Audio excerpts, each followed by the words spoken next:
Бұл түн біз көрген бұрын соңды болмаған ең қорқынышты түн болды. Қара батпақтағы қараңғыда болған оқиға. Жараланғандар мен өлім аузындағылардың айқайы, жақтарымен жаншылған үлкен бауырмен жорғалаушылар бұл жерде сирек кездесетін тозақтың какофониясына айналды. Ал таң ата қолтырауындардың қалдырғанын тазарту үшін лашындар ұшып келді. Рамри батпағына кеткен 1000-нан астам жапон сарбаздарының ішінен тек 20-ға жуық адам ғана аман қалды және тұтқынға алынды. Шайқас қатысушы Брюс Стенли Райт түнде болған қорқынышты оқиғаны осылай сипаттады. Бұл оқиға 1945 жылдың қысында Гитлердің одақтастары жапондықтар барлық стратегиялық позициялар мен соның ішінде оңтүстік-батысқа майданға қарсы шабуыл жасады. Оның негізгі аумақтық басты жері алыстан ұратын Юхен таулы артиллериялық базасы болды. Дәл осы жерден ағылшын десанттық кемелеріне ең сәтті шабуылдар жасалды. Нысан ағылшын-американдық әскери барлау күшімен ашылған кезде, оның жойылуы үшін 7-ші Ұлыбритания корольдік әскери теңіз күштерінің десанттық эскадрильясы белгіленді. Базаны қорғау үшін жапон қолбасшылығы аралға мобильді жаяу әскердің шабуылдарын қайтару үшін теңдесі жоқ деп саналған армияның ең жақсы арнайы бөлімі номер 1-ші диверсиялық корпусты жібереді. Ағылшын амфибиялық батальонның командирі Эндрю Уайрет өте айлакер және тапқыр офицер болып шықты. Ол қиын маңғыр батпақтары жайлы және оның үлкен азулы қолтырауындарға толы екенін білгеннен кейін қарсыласты осы жерге тұзаққа түсіру үшін барлау тобын аралдың ішіне жіберуге шешім қабылдады. Англия отрядының киім-кешек пен қару-жарақтары батпақтардан өту үшін дайындалмаған. Ал жапондардікі арнайы костюмдермен және лайықты суық қару арсеналмен жабдықталған. Мұндай шешім өте қауіпті. Бірақ командир сенімді болды және өзінің сөзінен бас тартпады. Бір сарбазға ол жартылай әзілмен жауап берді. Маған сен, сонда ғана аман қаласың. Есеппен тактикалық жұмыс керемет болды. Позициялық шайқастар арқылы жапон отряды батпақтың тереңіне сайып келгенде, Уайрет біртіндеп жағалау сызығына шегінуге бұйрық берді. Артиллерия жамылғысының астындағы шағын ғана отряд алдыңғы қатарда қалды. Ал жапон офицерлері басымдылыққа ие болдық деп қуана бастады. Бірнеше минуттан кейін бинокльмен бақылап отырған ағылшын офицерлері біртүрлі қойылымның куәсі болды. Шабуылдардағы уақытша тыныштыққа қарамастан, жапон сарбаздары бірінен соң бірі батпақты балшыққа түсе бастады. Жапондықтар қақпанға түсті. Күндізде, түнде де қараңғы орман. Миллиондаған терең қара балшық, масалар, шаяндар, шыбындар және миллиард белгісіз жәндіктер. Ең сорақысы қолтырауындар. Көп ұзамай жапон отряды әскери қарсыластарына қарсылық көрсетуді мүлдем тоқтатты. Әлі де аман сау жауынгерлер құлап қалғандарға жүгіріп барып оларды батпақтан шығаруға тырысты. Содан кейін өздері де құлап сол эпилепсияға түсе бастады. Эндрю авангард отрядына шегінуге бұйрық берді. Алайда жапондық ақмақтарды толықтай өлтірейік деген офицерлердің қарсылығына тап болды.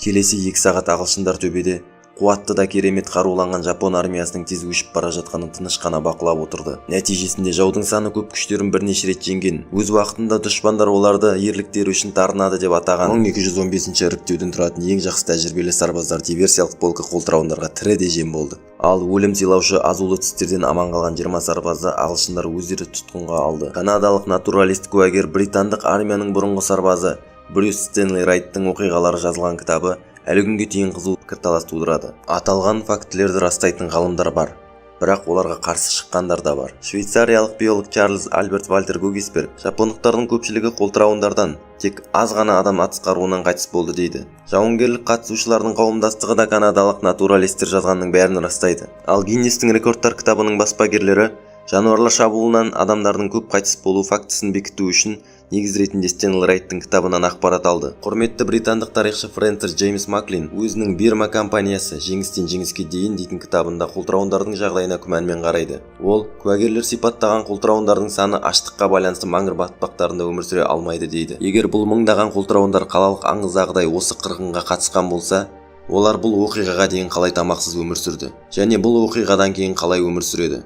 Маңғыр батпақтарының экожүйесі ірі сүтқоректілерде сирек кездеседі және жапондар келгенге дейін үлкен кесірткелердің осынша көп санды болып өмір сүруіне жол бермес еді. Қолтырауынның тамақтану ерекшелігі бойынша олар жәбірленушіні сол бойда жеу міндетті емес, ал жемеген олжаның қалдықтарын сақтап жасырып қояды. Сонымен қатар олар бір уақытта салмағы 300 кг, 69 кг құрайтын өз салмағының 23%-на дейін көп жейді. Яғни, бір ересек қолтырауын бір адамды оп-оңай жей алады және тағы бірнеше адамды келесіде жеуге сақтап қою үшін өлтіреді. және қолтырауындардың бір жылдай тамақсыз өмір сүре алатыны белгілі. Сондықтан 200-ге жуық қолтырауынның 500-600 сарбазды жойғаны таңғаларлық жағдай емес. Әрине, мыңдаған қолтырауындар деген сенгісіз сандар. Бірақ сарбаздар бауырымен жорғалаушыларды санаған емес. Бұл субъективті емес, маңғыр батпақтардың сұмдықтарынан енген көрсеткіш. Тарихты нақтылауға ғалым Стивен Плат үлкен үлес қосты. Ол оқиғалардың нақты куәгерлерін таба алды. Олар 2000 жылы 67 және 86 жас аралығында болды. Сол жерде болды және сол жерде болған оқиғаны өз көздерімен көрді. Олардың көпшілігі қолтырауындар шынымен де солай адамдарға шабуыл жасады. Бірақ олардың азу тістерінен жапондықтардың 3-тен 1 ғана өлді дейді. Көбісі дизентерия, безгек және де басқа инфекциялар сияқты аурудан қайтыс болды. Аштық, улы жәндіктердің шағуы, жылан, ал кейбір сарбаздар атылып қалған. Деректі дерек көздерді зерттеу барысында мыңдаған жапон сарбазынан тұратын отрядтың өлімдегі қолтырауындардың рөлін асыра сілтеу туралы қорытынды сұралады. Қолтырауындар каннибалдар, Рамри аралығындағы шабуыл деген өз баяндамасында автор осы тақырып бойынша дәлелдемелердің жеткілікті саны жоқтығын атап өтті. Сарапшылар канадалық натуралист Энли Райттың сол уақытта трагедия орнында жеке өзінің болған-болмағанына күмәндануда. Мүмкін ол тек жергілікті тұрғындардың әңгімесін ғана жаза салған болар. Сонымен қолтырауындардың трагедиясы екінші дүниежүзілік соғыс аңызы ма?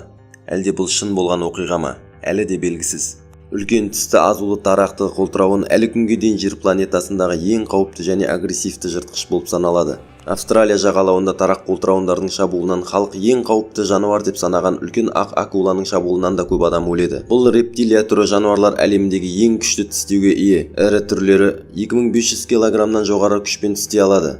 Индонезияда тіркелген бір жағдайда салмағы 1 тонна болатын және 2000 килограммнан артық затты тартуға қабілетті суфоль айғырын ірі еркек тарақ қолтырауын суға сүйреп апарып жылқының мойнын айналдырып өлтірген. Оның жақтарының күші соншалық, ол бірнеше секунд ішінде буйволдың бас сүйегін немесе теңіз тасбақасының қабығын сындыра алады. Адамдардың жануарлардың шабуылынан жаппай адам шығынының құжатталған жағдайларының ішінде екінші дүниежүзілік соғыс оқиғасын атап өткенде жөн. Бұл оқиға 800-ге жуық дәрменсіз адамды жеген үлкен акулалардың шабуылымен байланысты. Бейбіт тұрғындар болған кемелер бомбаланып, олар су астында қалған еді. Бұл оқиғаны бөлек видео қылып шығаруға болады.